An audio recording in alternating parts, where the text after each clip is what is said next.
ఓం సాయిరామ్. సమర్థ సద్గురు శ్రీ సాయినాథ్ మహారాజ్కి జై. సాయి భక్తులందరికీ నా నమస్కారం అండి. అందరూ ఎలా ఉన్నారు? ఆ సాయినాథుని కృపా కటాక్షాలు మనందరిపై ఉండాలని మనస్ఫూర్తిగా కోరుకుంటున్నాను. ఓం సాయిరామ్. నేను ఎంతో కాయా కష్టం చేసేవాడిని. కొన్ని నెలల పాటు ఆహారం లేకుండా కాలాటెక్కల్ ఆకులు, వేపాకులు తిని జీవించాను. అందువలన నేను కండన్న మాట లేకుండా శరీరం మొత్తం ఎముకలు ప్రోగుల్లా తయారైంది. ఆ ఎముకలు కూడా ఎప్పుడు ఊడిపోయి రాలిపోతాయా అన్నట్లు ఉండేవి. అయినా నా శరీరం నుండి ప్రాణాలు మాత్రం పోలేదు. దయామయుడైన ఆ భగవంతుని సంకల్పం అలా ఉంది. ఓం సాయిరామ్. బాబా భక్తుడైనటువంటి ఒక భక్తుని కథ అయితే ఈరోజు ఆ లీల ఏంటి జరిగిందో విందాం రండి. ఓం సాయిరామ్. ఓం సాయిరామ్. ఓం సాయిరామ్. సాయి భక్తుడు కోసాబావు అలియాస్ కృష్ణాజీ కాశీనాథ్ జోషి 1866 సంవత్సరంలో జన్మించారు. ఇతని తండ్రి కాశీనాథ్ పద్మాకర్ జోషి అహ్మద్ నగర్ నుండి 70 మైళ్ళ దూరం నుండి ఉన్న మీజ్గావ్లో ఒక గ్రామ వతనదారుగా ఉండేవారు. అతనికి ఆధ్యాత్మిక భావాలు మెండుగా ఉండేవి. అతను ధనవంతుడు కాకపోయినప్పటికీ ఉన్నంతలో పేదలకు, రోగస్తులకు సహాయం చేస్తూ జీవితంలో ఎక్కువ భాగం సామాజిక సేవా కార్యక్రమాలలో గడుపుతూ ఉండేవారు. కోసాబావు ఉపాధ్యాయ వృత్తికి అవసరమైన ప్రాథమిక విద్యను అభ్యసించి నెలకి 5 లేదా 7 రూపాయల వేతనాన్ని అందుకుంటూ ఉండేవారు. అంతేకాక వంశపారపర్యంగా వచ్చే గ్రామ పూజారి వృత్తికి అవసరమైన శిక్షణ కూడా పొందారు. కానీ అతనికి ఉపాధ్యాయ వృత్తిలో కానీ అలాగే అర్చకత్వంలో కానీ ఆసక్తి లేదు. అతను భక్తి మార్గానికి తన జీవితాన్ని అంకితం చేయదలుచుకున్నారు. అతను చిన్న వయసు నుండే ఆధ్యాత్మిక విషయాల పట్ల ఆసక్తి పెరుగుతూ ఉండేది. పౌరాణిక గాథలు వినడంలో ఎంతో మక్కువ చూపేవారు. గ్రామంలోని అన్ని మందిరాలను దర్శించడం, పవిత్ర గ్రంథాల పఠనం, పలుమంత్ర జపాలు చేయటం వంటి వాటిలో నిమగ్నమై ఉండేవారు.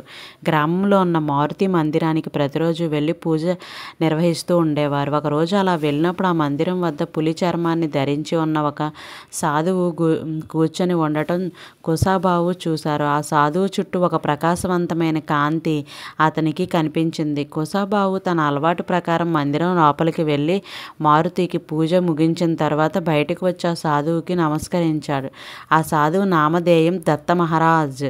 అంటే వారు గొప్ప మహాత్ములు, సాత్వికులు. మహారాజ్ తన ప్రక్కన కూర్చోమని కోసాబావుకు సైగ చేయగా అతను అలాగే చేశాడు. అప్పుడు ఆ మహారాజు అతనికి కొన్ని ఆధ్యాత్మిక పరమైన కథలను వివరించారు.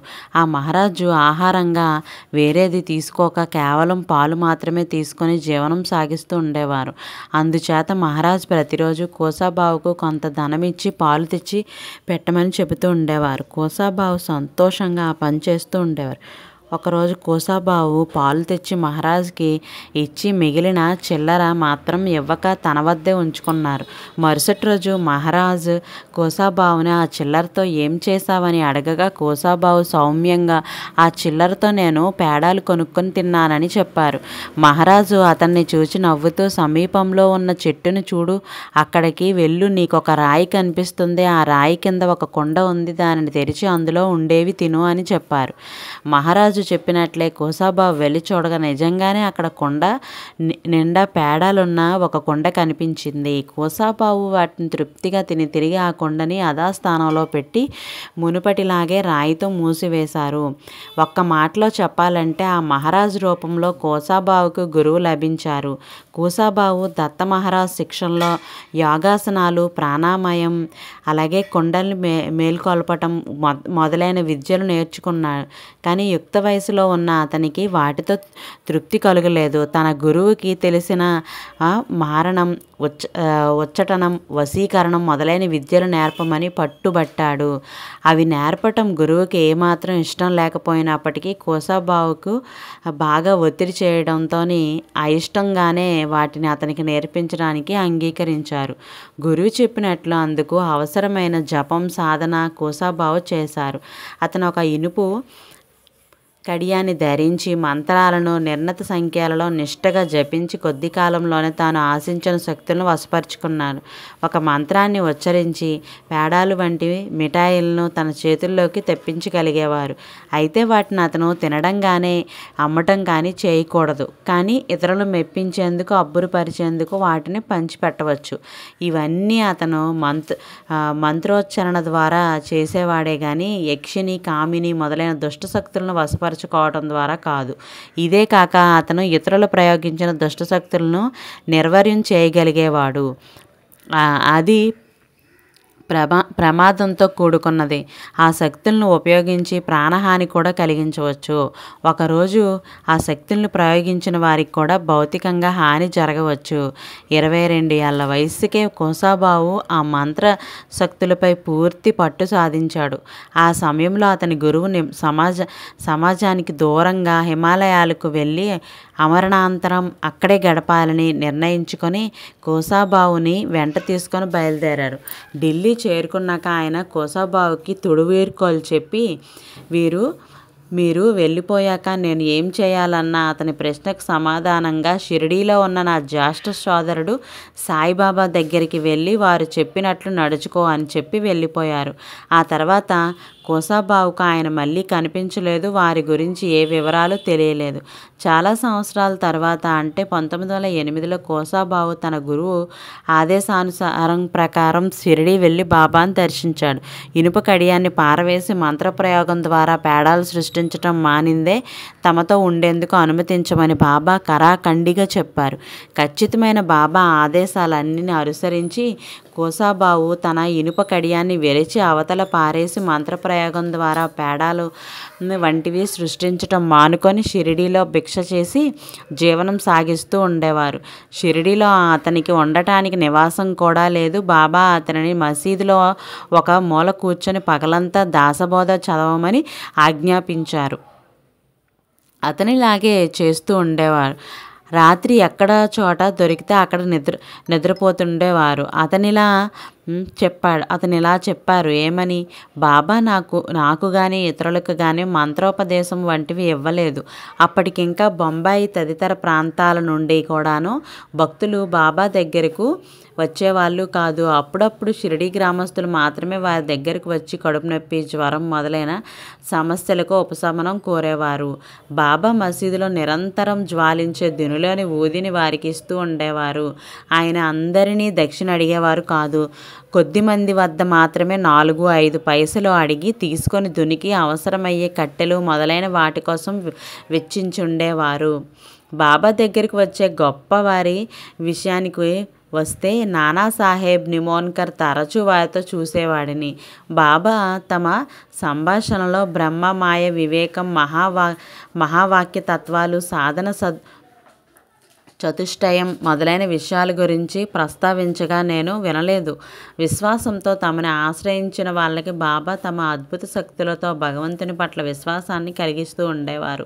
అలా ఆశ్రయించిన వాళ్ళు తమ ఇష్టదేవతను ఉపసయించిన పిదప వారి ఇష్టదైవం యొక్క సాక్షాత్కారాన్ని కూడా బాబా ప్రసాదించారు.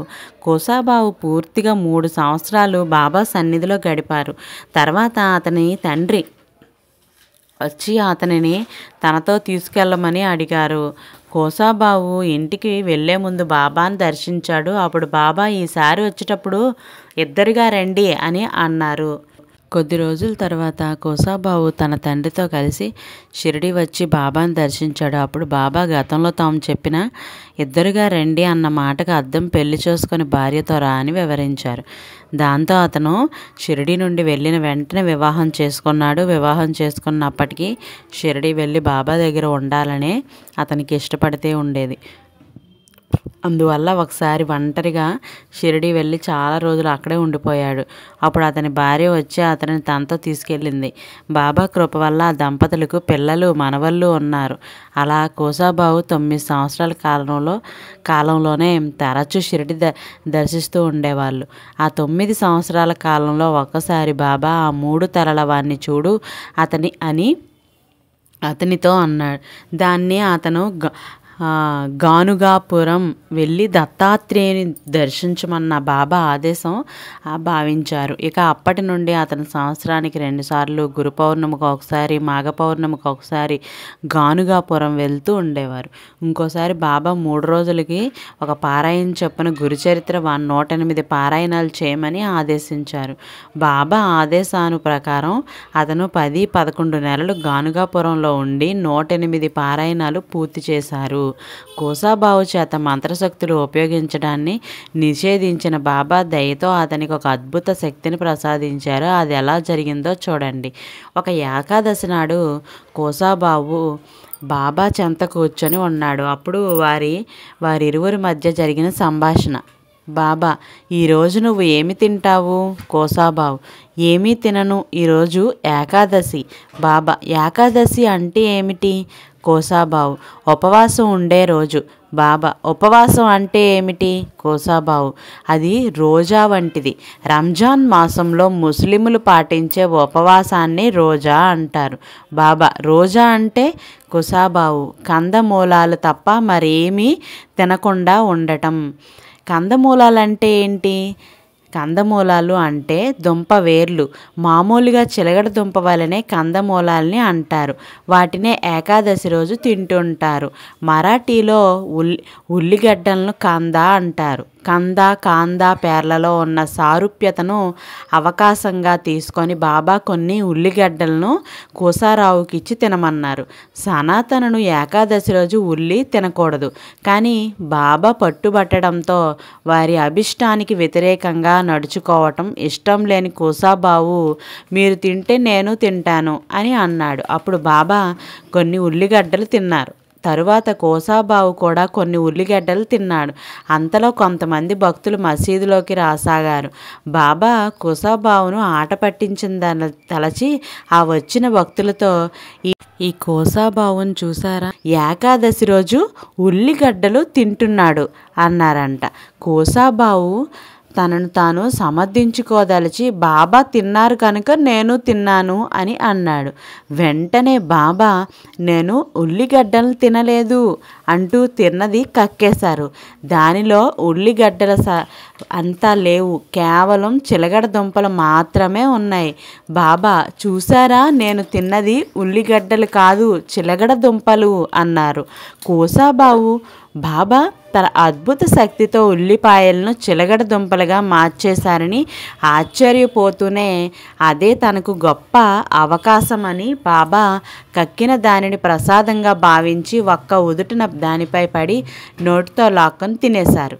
బాబా తిట్టి కొట్టి అవతలికి నెట్టి అతన్ని వారించాలని చూశారు. కానీ బాబా ఉచ్చిష్టాన్ని తినగలుగుతున్న మహా ఆనందంలోని ఉన్న అతను అవేమీ పట్టించుకోలేదు. బాబా కొన్ని సందర్భాలలో ఎవరైనా ఒక భక్తుని ముద్దు పెట్టి పంపేవారు. అదేమంత శుభకరమైనది కాదు. కానీ అక్కల్లోట్కా మహారాజ్ వలె బాబా తిట్లు దెబ్బలు శుభాన్ని శ్రేయస్సుని కలుగు చేయనున్నది అని అతని అభిప్రాయం.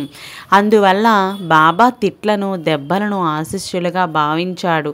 బాబా కోపం నిజమో నటనో గాని మరుక్షణంలో వారి మనోవైఖరి మారిపోయి ప్రేమతో అతనికున్న అంచలంచలమైన విశ్వాసానికి అభినందన పూర్వకంగా ప్రేమతో అతని తలపై తమ హస్తాంశని ఉంచి ఆశీర్వదిస్తూ, ఇకపై కేవలం నన్ను స్మరించి చేతులు చాచినంతనే నీ చేతుల నుండి సమృద్ధిగా ఊది రాలే సామర్థ్యాన్ని కలిగి ఉన్నావు అని అన్నారు.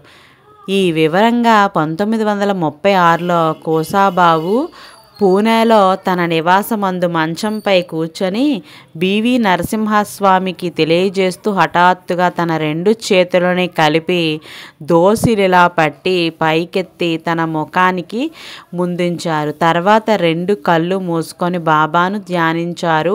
1 నిమిషం తర్వాత అతను, ఇదిగో ఊది, మీ చేతులు పట్టండి అంటూ తన దోసిలి గుండా ఊదిని ధారగా పోయసాగారు.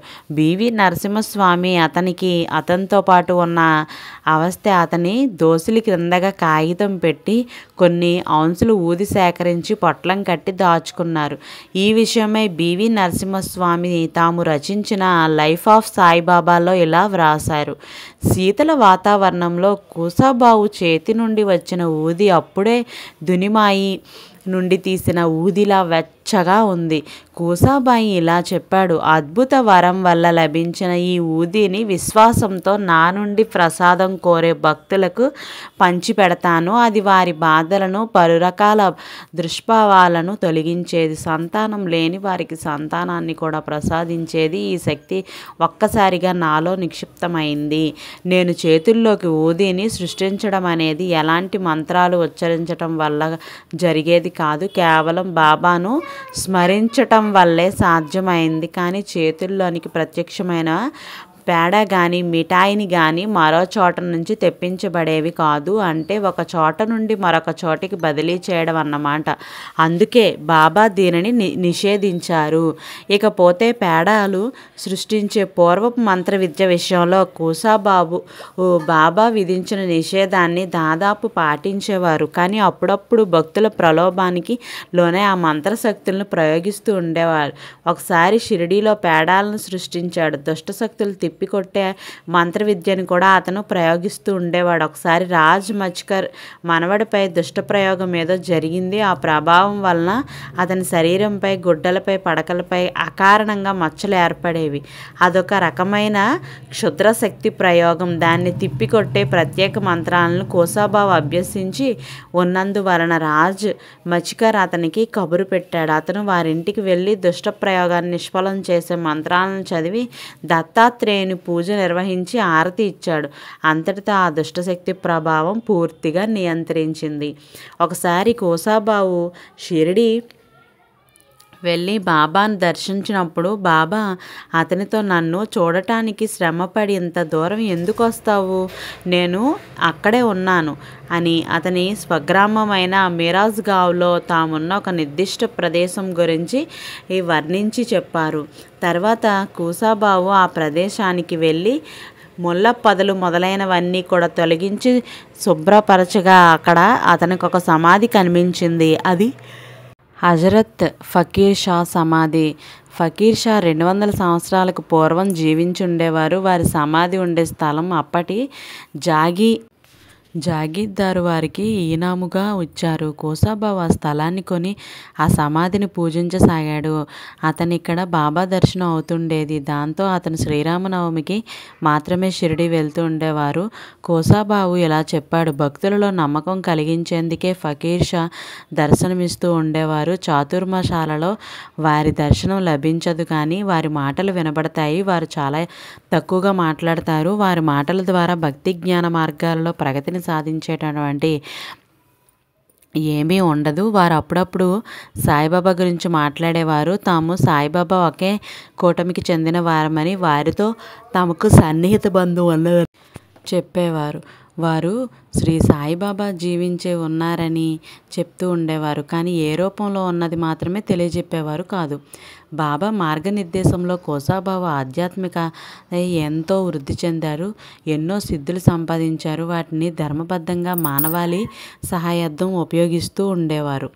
బాబా ప్రచారం అన్న ధ్యేయంతో కోసాబావు ఒక చోట నుండి ఇంకో చోటకు తిరుగుతూ బాబా భజనలు, ఆరతులు చేస్తూ బాబా ఊదితో పలు రకాల రోగాలను నయం చేస్తూ పూనాలోని ఒక సంపన్న కుటుంబంలో పక్షవాతం వంటి దీర్ఘకాలిక రోగంతో ఒక అతను బాధపడుతూ ఉండేవాడు. కోసాబావు ఊదితో అతనికి నయం చేశాడు. కోసాబావుకి చాలామంది శిష్యులయ్యారు.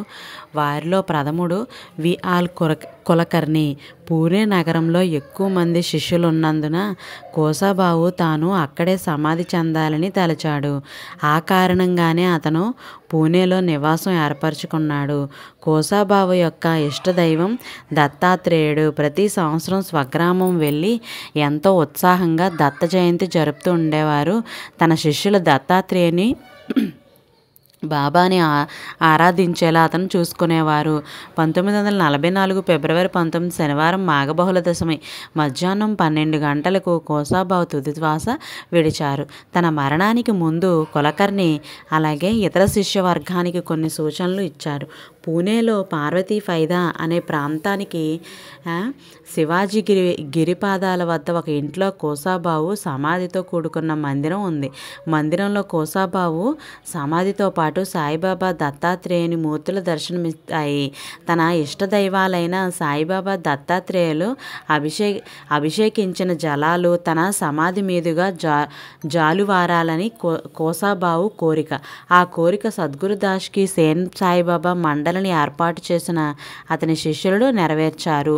2 కారణాల వలన కోసాబావు సమాధి ఉన్న మందిరం పూణేలో ప్రసిద్ధిగాంచింది. మొదటిది, ఇక్కడ సేవ చేసిన వారి కోరికలు నెరవేరుతాయన్న విశ్వాసం. అత్యంత విశిష్టమైన మరో కారణం ఏంటంటే ఇక్కడ సమాధిపై ఉన్న పాలరాతి మీద సాయిబాబా మానవాకృతిలో దర్శిస్తుండా ఉంటారు అని. ఓం సాయిరామ్. ఈ సమర్థ సద్గురు శ్రీ సాయినాథ్ మహారాజ్కి జై. సాయి భక్తులైనటువంటి ఒక భక్తుడు మనొక మంచి అద్భుతమైన లీల, పని విలువ తెలియాలి అని ఎలా అయితే బాబా గారు ఆయన జీవితంలో చేసిన ఒక లీల అయితే విందాం రండి. 1946 సంవత్సరం మే నెలలో ఒకరోజు వసంత్ ప్రధాన్ అని అతని స్నేహితుడు షిరిడీ సందర్శించారు. ఆయన సాయంత్రం వేడి తగ్గుతూ ఆహ్లాదకరమైన గాలి వీస్తోంది, వయస్సు పైబడి ఉంది, బాబాను కలిసిన వ్యక్తి ఎవరైనా కనబడతారా అనే ఆశతోని స్నేహితులిద్దరూ కూడా గ్రామంలో నడుస్తూ ఉన్నారు. బాబాకు సంబంధించిన లీలలో ఆసక్తికరమైన విషయాలు ఆ వ్యక్తి చెప్తారేమోనని వారి ఉద్దేశం. చిన్న చిన్న వీధుల్లో వారిరువురు నడుస్తూ ఉండగా ఒక ముస్లిం పెద్ద మనిషి కనబడ్డారు. దురదృష్టవశాత్తు ఆ పెద్ద మనిషి పేరు తెలియదు. అతను ఒక రాయి మీద కూర్చొని బీడీ తాగుతూ ఉన్నారు. వసంత్ అతన్ని, బాబా మీరు షిరిడీ గ్రామస్తులా అని అడిగారు. అతను ఆతృతగా తల ఆడించారు. అప్పుడు వసంత్ అతనితో బాబా గురించి మీకు జరిగిన ఏదైనా అనుభవం గురించి మాకు చెప్పండి అని అభ్యర్థించాడు. అందుకు అతను ఇలా చెప్పడం మొదలుపెట్టారు. నేను బాబా దగ్గర కూర్చొని ఉండేవాడిని, ఆయన ఇచ్చిన చిలుం పీల్చేవాడిని. ప్రతిరోజు నేను ఆయన దర్బాకు వచ్చి ఆయన చెప్పేవి జాగ్రత్తగా వినేవాడిని. బాబా వింతగా మాట్లాడేవారు. ఎప్పుడైనా ఏ భక్తునికైనా ఏదన్నా చెప్పాలని అనుకుంటే ఆయన వేరెవరివో పేరు చూస్తూ, ఎవరి వైపో చూస్తూ సందేశం లేదా సలహా చెప్పేవారు. ఆయన చూపు ఎవరిపై ఉందో ఆ వ్యక్తి గాబరా పడుతూ ఉండేవారు. కానీ ఏ వ్యక్తిని ఉద్దేశించి ఆయన చెప్తున్నారు ఆ వ్యక్తి మాత్రం చాలా శ్రద్ధగా, జాగ్రత్తగా ఆ సందేశాన్ని వింటూ ఉండేవారు. ఆయన 5, 10, 50 100 రూపాయలు అక్కడ కూర్చొని ఉన్న భక్తులకి ఇస్తూ ఉండేవారు. అయితే నాకు మాత్రం ఆయన ఎప్పుడు డబ్బులు ఇవ్వలేదు. నాకు ఒక చిన్న పొలం కూడా ఉంది. దాని ద్వారా వచ్చిన దాంతోనే నేను నా జీవితాన్ని సర్దుబాటు చేసుకునేవాడిని. ఒకరోజు నేను బాబాని మీరు మీ భక్తులందరికీ డబ్బులు ఇస్తున్నారు కదా, నాకెందుకు ఇవ్వట్లేదు, నేను పేదవాడిని కదా అని అడిగితే, అరే నీకెందుకు డబ్బులు కావాలి, నీ పొలంలో బంగారు కుండ ఉంది అని అన్నారు. అప్పుడు నేను జాగ్రత్తగా పొలం దున్ని సరిపడేంత ఎరువు వేసి గింజలు నాటాను. బాబా మాటలు నా చెవిలో మారుమ్రోగుతూనే ఉండేవి. ప్రతిరోజు జాగ్రత్తగా పనిచేసేవాడిని. ఏ రోజు కూడా పని మానేవాడిని కాదు. సమయం ప్రతిసారి కూడా సమయం దొర్లిపోతుంది, కానీ బంగారు కొండ కనబడలేదు. అయినా నా శ్రమ వలన ప్రతిసారి విస్తారమైన పంట పండుతూ ఉండేది. తొందరలోనే నేను పక్కనున్న 3 పొలాలు కొనగలిగాను. నా దగ్గర సరిపడా ధనం చేరింది. కొన్ని సంవత్సరాల తర్వాత నేను ఇంకా బంగారు కుండను కనుగొనలేకపోయాను అని అన్నాను. ఆయన నవ్వుతూ ప్రయత్నం చేస్తూ ఉండు అని అన్నారు. తర్వాత బాబా మాటలు నిజమయ్యాయి. నేను ఇప్పుడు ఐశ్వర్యవంతుడిని, చాలా సంతోషంగా ఉన్నాను. నా శ్రమ, ఆయన అనుగ్రహం రెండూ కలిస్తే బ్రహ్మాండమైన పంట పండుతుందని ఆయన నాకు తెలియచేశారు అని. ఎప్పుడూ కూడా మన శ్రమని, మన కష్టాన్ని మనం ఆధారపడి ఉంటే మీ సామర్థ్యాన్ని అంతా పెట్టి కష్టపడి పనిచేయండి. నేను గిన్నెడు పాలతో మీ పక్కనే నిలబడి ఉంటాను. మీరు కష్టపడకపోయినట్లయితే నేను గిన్నెడు పాలతో మీ పక్కన నిల్చుంటాను అన్నది ఆశించవద్దు. బాబా చదువుకోనే భక్తులకు సులువైన పద్ధతిలో ఆధ్యాత్మిక జ్ఞానాన్ని నేర్పుతారు. ఆయన అంతటా అన్ని చోట్ల ఉన్నారు. ఆయన సర్వాంతర్యామి. ఓం సాయిరామ్. ఈ వీడియో చూసిన ప్రతి ఒక్కరూ కూడాను మనం చేస్తున్న పనిలోని మనకు బంగారు కుండ ఉంది అని నమ్మి మనం కష్టపడుతూ ఉంటే ఖచ్చితంగా బాబా గారి అనుగ్రహం మన చెంతే ఉండి మనకి అన్ని విధాల మనకి కూడా సంతోషంగా ఉంటుంది. ఆరోగ్యాలతో ఉంటాము. ఎప్పుడు కూడా ఏ పనిని కూడా తక్కువ చేసి చూడకూడదు. ఓం సాయిరామ్. సాయిబాబా మాటలను ప్రతిరోజు వినాలి అనంటే ముందుగా సబ్స్క్రైబ్ చేయండి. పక్కనే ఉన్న బెల్ ఐకాన్ని క్లిక్ చేయండి. అలాగే లైక్ చేయడం మాత్రం మర్చిపోవద్దు. మరికొందరు సాయి భక్తులకి ఈ వీడియో అనేది చేరుతుంది. ఓం సాయిరామ్ అని కామెంట్ చేయండి. ప్రతి ఒక్కరూ కూడాను శ్రద్ధ సబూరితో ఉండాలి. ఓం సాయిరామ్. వీడియో మీకు నచ్చినట్లయితే లైక్, షేర్, సబ్స్క్రైబ్ చేయండి. అలాగే రేపటి వీడియోతో మళ్ళీ కలుద్దాం. సర్వే జన సుఖినో భవంతు. Thank you for watching.